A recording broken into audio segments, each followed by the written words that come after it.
Mwengi Mutuse ni mbunge wa Kibwezi West.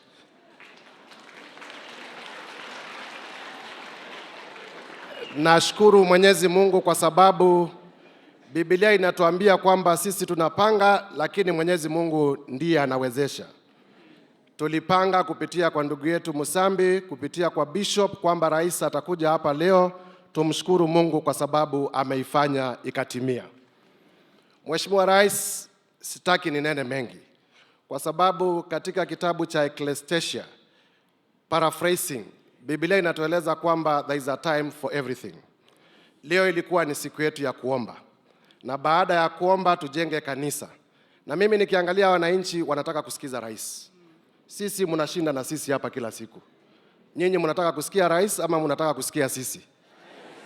Mimi ndio nimeomba niongee hapo. Ndio niuliza hawa viongozi, jameni, leo ni siku ya rais. Tupeane tu salamu na tuachie rais aongee. Bishop, umehubiri vizuri sana. Thank you very much. Mimi nilikuja nikiwa tayari. Rais aekelee mawe na mimi niekelee yangu kidogo hapo. Thank you very much and God bless you.